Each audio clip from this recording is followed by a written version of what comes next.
दोस्तों एक बार फिर आपका स्वागत है, अभिनंदन है आपके अपने YouTube channel Aryan institute Allahabad में। दोस्तों जैसा कि बोर्ड पर आप देख पा रहे हैं, आज एक बार फिर आपके समक्ष बात करने वाले हैं यूपी डीएलएड प्रथम सेमेस्टर बैच 2022 पर। दोस्त लगातार आपके साथ डीएलएड प्रथम सेमेस्टर के दौरान अनवरत चर्चा किया जा रहा है। आप सभी से मैं निवेदन करना चाहूँगा कि अगर चैनल पर पहली बार विजिट कर रहे हैं तो प्लीज़ चैनल को सब्सक्राइब जरूर कीजिएगा। चलिए आज की श्रृंखला में हम आपके इस वीडियो में बात करेंगे मैथमेटिक्स के नेक्स्ट अगली श्रृंखला पर। जो आज का यह टॉपिक आपके बीच में जा रहा है, यह विगत आपकी परीक्षाओं में पूछे गए क्वेश्चन सभी रखे गए हैं। अच्छा, अगर आपको डीएलएड प्रथम सेमेस्टर के हैंड रिटन नोट्स की जरूरत पड़ती है तो मैं आप सभी से कहना चाहूंगा, मामूली से शुल्क को आप सभी को पेमेंट करना है, मात्र और मात्र 150 रुपए का। आप जितने भी सब्जेक्ट आपके बन रहे हैं प्रथम सेमेस्टर के दौरान, सभी सब्जेक्ट की हस्तलिखित नोट्स आप प्राप्त कर सकते हैं। ठीक है, लिंक आपके डिस्क्रिप्शन बॉक्स में दिया गया है, वहां से जाकर आप उस कोर्स को परचेज कर सकते हैं। हमने आपसे कहा है कि डीएलएड प्रथम सेमेस्टर के दौरान जो भी आपके इस प्राइवेट टेलीग्राम चैनल जो आप 150 रुपये शुल्क को पेमेंट करके प्राप्त कर रहे हैं, उस पर आपके प्रीवियस ईयर के पेपर और मॉडल पेपर के साथ साथ आपके कोर्स को भी दिया जा रहा है। ठीक है, और जो आपका प्रीवियस ईयर पेपर और मॉडल पेपर होगा सिर्फ और सिर्फ आपके उसी टेलीग्राम चैनल पर प्रोवाइड किया जाएगा जो आप 150 रुपये का पेमेंट करके परचेज कर रहे हैं। आपको उसे सार्वजनिक तौर पर नहीं दिया जाएगा। ठीक है, बहरहाल सारी चीजें आप समझ पा रहे हैं। हम आते हैं अपने पहले क्वेश्चन पर। आपका पहला क्वेश्चन लिखा जा रहा है, देखिए 208.407। यह चीजें दशमलव संख्या से ली गई है। बहुत आसान सा क्वेश्चन है, आपको परेशान होने की जरूरत नहीं है। ठीक है, अब इसे कैसे आप हल करेंगे, देखिए समझने का प्रयास करेंगे। 208 यहाँ बीच में दशमलव लगा है। जब भी आपके इस तरह के क्वेश्चन आपके बीच में आए तो सबसे पहले आप दशमलव को बिल्कुल ध्यान में रखिएगा। दशमलव के पहले जो संख्याएं हैं और दशमलव के बाद जो संख्याएं लिखी गई हैं आप उससे ध्यान दीजिए। ठीक है, जैसे यहाँ लिखा गया है 208, आप यहाँ 208 कर दीजिए। 208 करने के बाद यहाँ बीच में दशमलव दिया गया है, आप दशमलव का प्रयोग कर दीजिए। अब यहाँ लिख दीजिए 4 0 और 7 कर दीजिए। यह आपका पहला क्वेश्चन बनकर तैयार हुआ है। ठीक है, आप स्पष्ट रूप से देख पा रहे हैं लिखा गया है 208। 208 दशमलव के पहले लिखा गया है, यहाँ बीच में दशमलव लगा है और 407 दिया गया है, 407। इसी तरह से आपको लिखना है। कभी कभी यही चीजें आपके एग्जाम में आ जाती हैं, जैसे यह चीजें दे देगा और कहेगा कि आप शब्दों में लिखिए। यह तो शब्दों में दिया गया है, इसे आपको अंकों में लिखना है, और यही चीजें आपको दे देगा और कहेगा बाबू आप शब्दों में लिखिए। तो आपको दोनों तरह से समझने का प्रयास करिएगा। ठीक, एक तरह से नहीं। चलिए अगला क्वेश्चन आपके बीच में आ रहा है 300.003। अब यहाँ आपसे डायरेक्टली पूछा जा रहा है 300। ठीक है, यहाँ आप 300 कर दीजिए, दशमलव कर दीजिए, चूंकि यहाँ दशमलव लगा है। ठीक है, आपने दशमलव किया, यहाँ कर दीजिए 0 0 और यहाँ लास्ट में आ रहा है 3। यही आपका दूसरे क्वेश्चन का आंसर बन रहा है। समझने का प्रयास करेंगे। ठीक है, क्या इतनी चीजें आपको समझ में आई? अभी तो इसमें बहुत ज्यादा कुछ करने की जरूरत नहीं थी। उम्मीद करते हैं ये समझ में आया होगा। आते हैं हम अपने तीसरे क्वेश्चन पर। तीसरा क्वेश्चन आपके बीच में आ रहा है दशमलव के रूप में लिखने के लिए। जैसे कोई संख्या आपको दी जाएगी और कहेगा कि भैया इसे आप दशमलव के रूप में परिवर्तित करिए। जैसे यहाँ आपको 14 दिया गया है, 14/100 दिया गया है। 14/100 अगर दिया गया है तो इसे कहा जा रहा है दशमलव में करिए। तो आप कुछ मत करिए, आप इसे भाग कर दीजिए। भाग करने के बाद यहाँ कर दीजिए 100। ठीक है, यहाँ आप दशमलव बढ़ा दीजिए। हम दशमलव क्यों बढ़ा रहे हैं, क्योंकि आप सभी को पता है जब भी हम दशमलव बढ़ाते हैं तो यहाँ आप देख पा रहे हैं इसमें तो भाग नहीं जा रहा है। यहाँ हम 0 बढ़ाएंगे, ठीक सॉरी 0 नहीं बढ़ाएंगे। यहाँ हम दशमलव बढ़ाने के बाद, यहाँ दशमलव हमने किया, दशमलव के बाद हमने यहाँ 1 0 बढ़ा लिया। ठीक है, और यहाँ कर देंगे 101 के 100 आप कर दीजिए। ठीक है, 101 के 100 कर दीजिए। यहाँ कट गया, ये 40 आया। यहाँ आप 0 बढ़ा दीजिए, यहाँ 100 चौके 400 कर दीजिए। ठीक है, यही आपका फाइनल आंसर निकल कर आ जाएगा। ठीक है, ये चीज़ें आपको समझ में आई कि नहीं आई, बिल्कुल आप मुझे बताने का प्रयास जरूर करिएगा। चलिए अब आते हैं हम अपने अगले क्वेश्चंस पर। समझने का प्रयास करिएगा। यहाँ लिखा गया है 6। ठीक है, जैसे आपसे कहा जा रहा है 6 लिखा गया है। देखिए मैं आपसे इतना जरूर कहूँगा, अगर आपको कहीं दिक्कत है, जैसे हो सकता है त्रुटियां हो सकती हैं, मैं यह नहीं कहता हूं कि मैं जो है जैसे यहाँ हमने कुछ चीज़ आपको बताया, जितने भी क्वेश्चंस हम आपको बता रहे हैं, त्रुटियां हो सकती हैं, बिल्कुल लाजमी है। चूँकि हम भी इंसान हैं, आप मुझे अवगत कराने का प्रयास जरूर करेंगे, चूँकि हम ये नहीं चाहते हैं कि कोई चीज़ें आपके बीच में गलत जाएँ। अगर हो जाती हैं गलतियाँ तो बिल्कुल आप मुझे उस चीज़ के लिए मैं क्षमा चाहता हूँ, आप मुझे बताने का प्रयास करेंगे। नेक्स्ट अगले वीडियो में उस क्वेश्चंस को हम सुधार कर देंगे, ठीक है।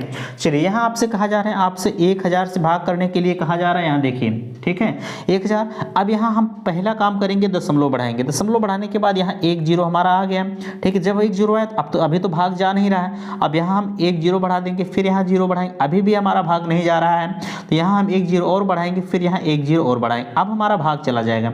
यहाँ कर दीजिए 1000 छक्का 6000 हो गया, ये कट गया पूरा, यही आपका फाइनल आंसर निकल कर आ गया है, ठीक है। ये चीज़ें आपको इतनी हमें लगता है कि स्पष्ट रूप से समझ में आई होंगी। चलिए हम बात करते हैं अपने अगले क्वेश्चंस पर।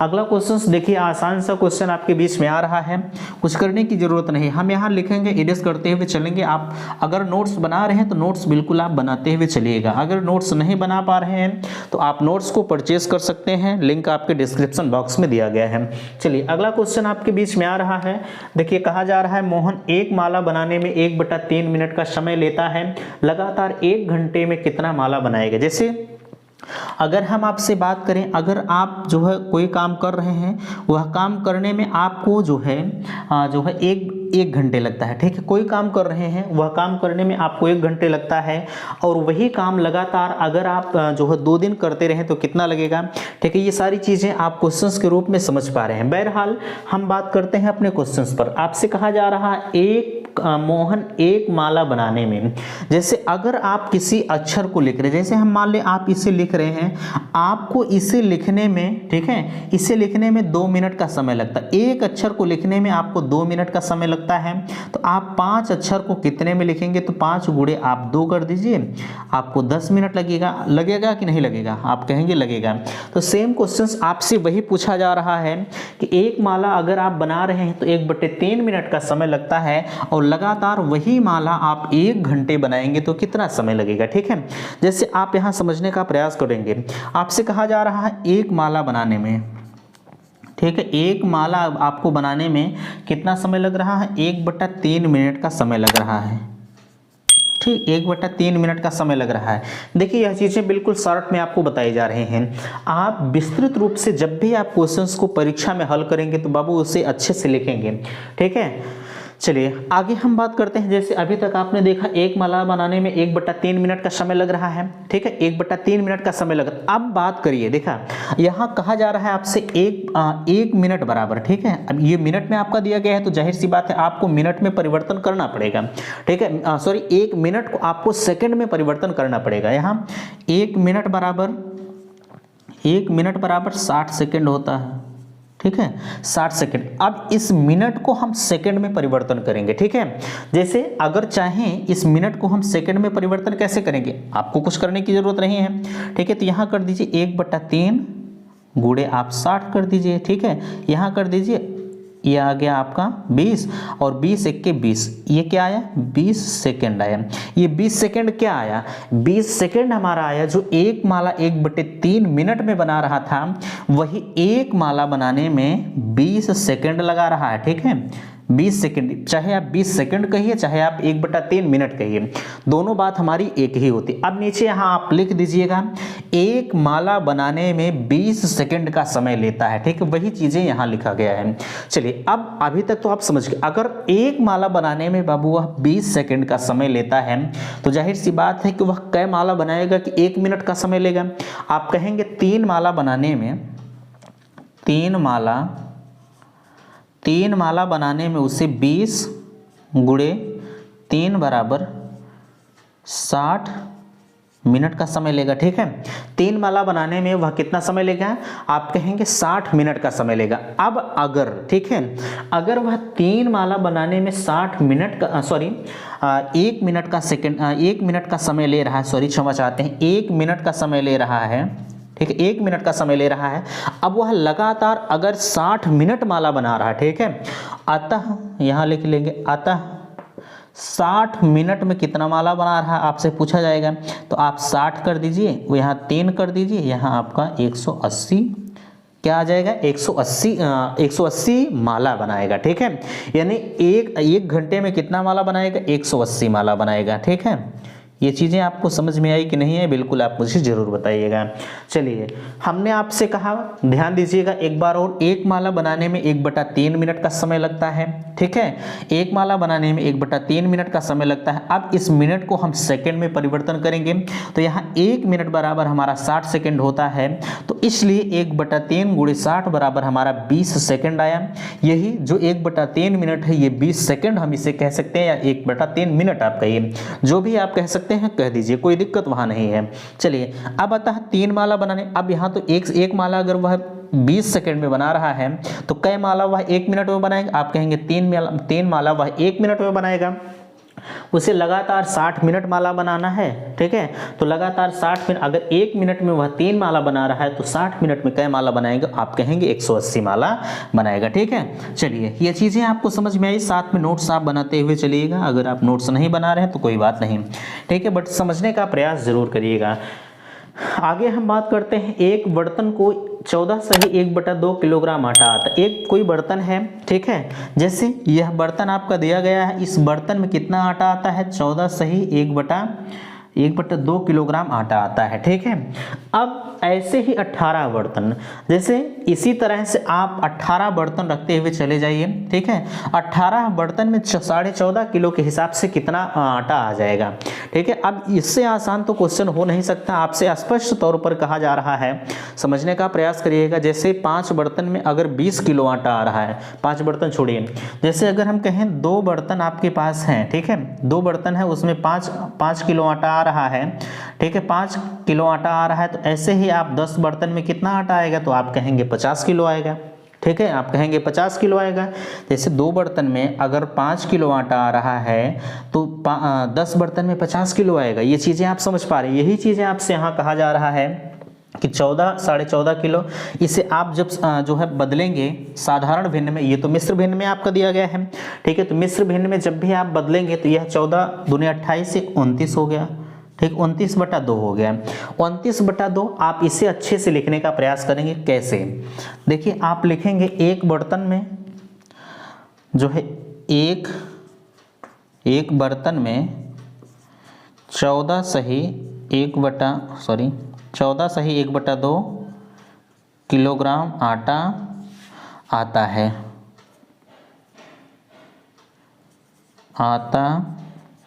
आता है। ठीक है, उसके बाद यहाँ 18 बर्तन में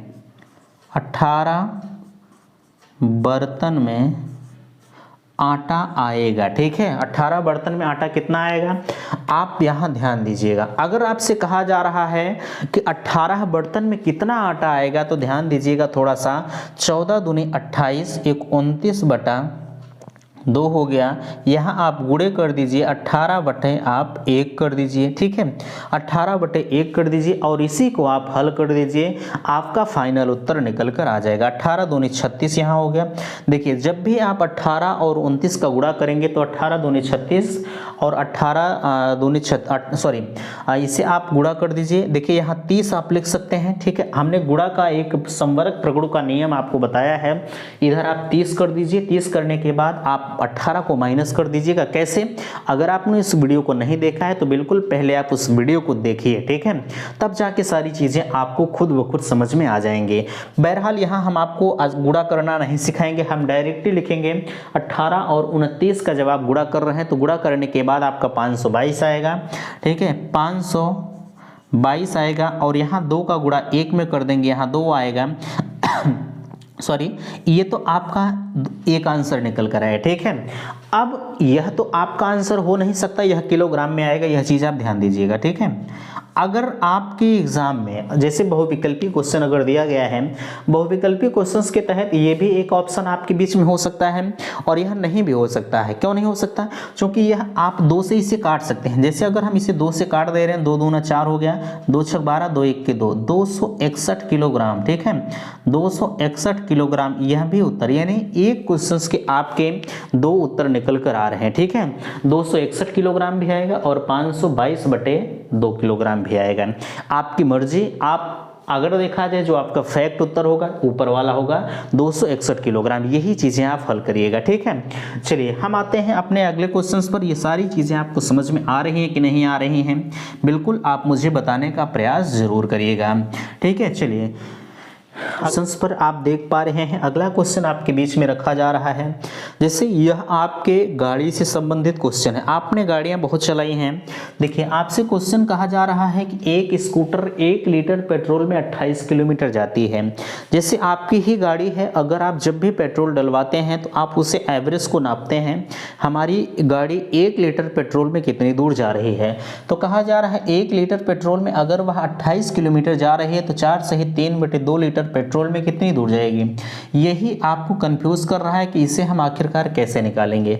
तो जैसे आप लिखने का प्रयास करेंगे 1 लीटर पेट्रोल में, ठीक है, 1 लीटर पेट्रोल में आपकी गाड़ी कितनी दूर जा रही है, 28 किलोमीटर जा रही है, ठीक है, 28 किलोमीटर जा रही है। तो वह 4 सही 3/2 लीटर में कितनी दूर जाएगी, ठीक है, 4 सही 2/3 लीटर में कितनी दूर जाएगी। तो ये तो 28 आपका कायम है, 28 को कुछ करने की ज़रूरत नहीं है। यहाँ आप 28 कर दीजिए, 28 गुणे यहाँ 4 दूनी 8 और ये जो आपका मिश्र भिन्न में दिया गया है, ठीक है, यह 4 सही 3/2 आपका मिश्र भिन्न में है। इसे आप साधारण भिन्न में जब बदलेंगे तो 4 दूनी 8 3 11/2 हो गया। इसे आप काट दीजिए, यह आपका 14 हो गया। और 14 और 11 का जब आप गुणा करेंगे तो आपका फाइनल आंसर निकल कर आएगा 14 11 154 किलोमीटर, ठीक है, 154 किलोमीटर यही आपका उत्तर निकल कर आ रहा है। यानी 4 सही 2/3 लीटर पेट्रोल में हमारी गाड़ी जो जाएगी वह 154 किलोमीटर चली जाएगी, ठीक है। ये चीज़ें आपको समझ में आई कि नहीं आई, बिल्कुल आप मुझे बताइएगा। चलिए हम आते हैं अपने लास्ट क्वेश्चन पर। लास्ट क्वेश्चन आपके बीच में आसान क्वेश्चन है, बट थोड़ा सा आपको फंसाया इसमें जरूर गया है।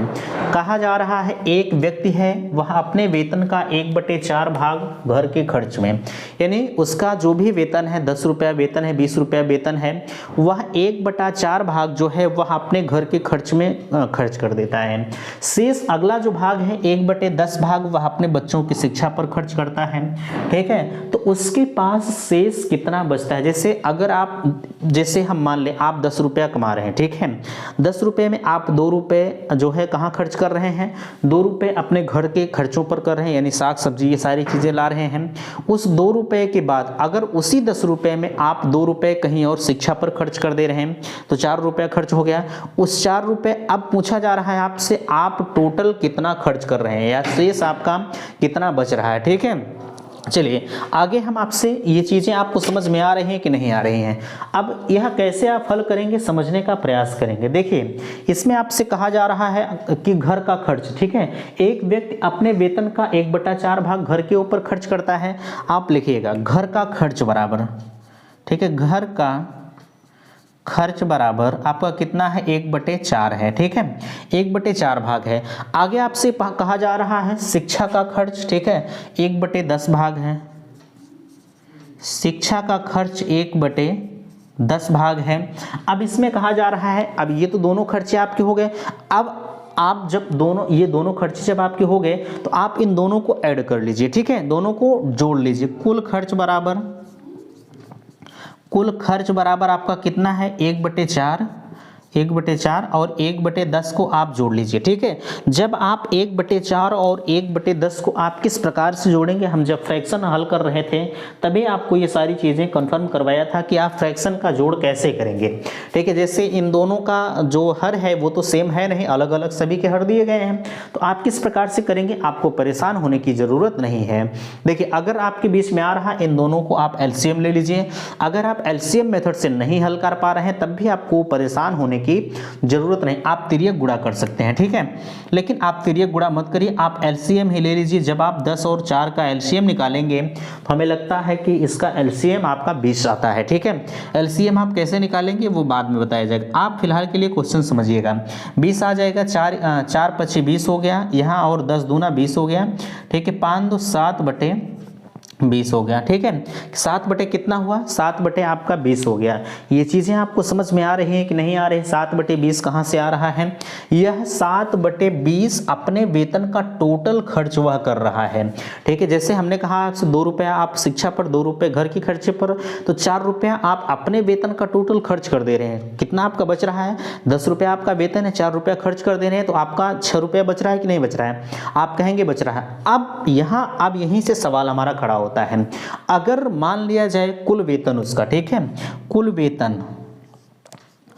वेतन अगर मान लिया जाए 1 रुपया है, ठीक है, जैसे कोई व्यक्ति है उसका कुल वेतन 1 रुपया है, तो आप कैसे करेंगे? कुल वेतन 1 रुपया है तो 1 बटे 1 कर दीजिए, यही 1 जो आया है 1 बटे 1 कर दीजिए, और यहाँ 1 बटे 1 कर दीजिए। अब वही आपको माइनस करना है, जो 7 बटे 20 हमारा आया है 1 रुपया में से हम जब 7 बटे 20 को माइनस कर देंगे, 7 बटे 20 को हम माइनस कर देंगे तो क्या निकल कर आ जाएगा? यही उसका शेष जो पैसा है जो बच रहा है, शेष वही टोटल निकल कर आ जाएगा। ठीक है, तो आप इसका जब एलसीएम निकालेंगे तो 20 आएगा, यहाँ 20 कर दीजिए, यहाँ आप जो है जब आपने 20 किया तो 20 तो वैसे भी आ जाएगा, यहाँ 1 गुणे 20 करिए, यहाँ 20 हो गया। देखिए यहाँ कैसे हल किया जाता है, जैसे हमने यहाँ बताया आपसे, इसका एलसीएम जब निकल कर आया तो 20 आया बाबू। ठीक है, एलसीएम निकालना आप सीख जाइएगा, नहीं सीख पा रहे हैं तो आप मुझे बताइएगा कि एलसीएम कैसे निकालते हैं। ठीक है, जैसे इसका हम इसमें गुणा करते हैं, ठीक है, सॉरी भाग करते हैं, तो जब इसका इसमें हम भाग करेंगे तो 20 आएगा, और इसी 20 को हम 1 में जोड़ देते हैं। ठीक है, ठीक, 20 को हम सॉरी 20 में हम इसका गुणा कर देते हैं। जैसे यहाँ देखिए, यहाँ 20 हमारा आया, ठीक है, तो 4 पची 20 हुआ। अब 4 का हमने 20 में भाग किया, 5 आया हमारा भागफल, और 5 का हम 1 में गुणा कर देते हैं तो 5 आ जाता है।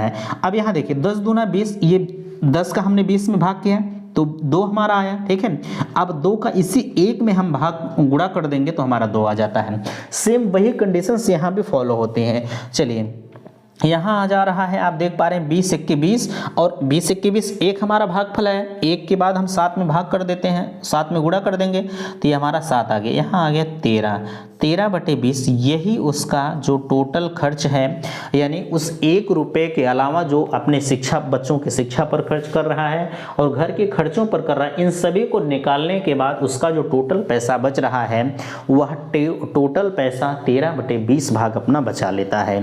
ठीक है, ये सारी चीज़ें आपको समझ में आई कि नहीं आई? बिल्कुल आप मुझे कमेंट सेक्शन में ज़रूर बताइएगा। उम्मीद करते हैं कि वीडियो आपको अच्छा लगा होगा। प्लीज़ लाइक कीजिएगा, शेयर कीजिएगा और चैनल को सब्सक्राइब कीजिएगा। वीडियो समाप्त करते हैं। थैंक्स, धन्यवाद।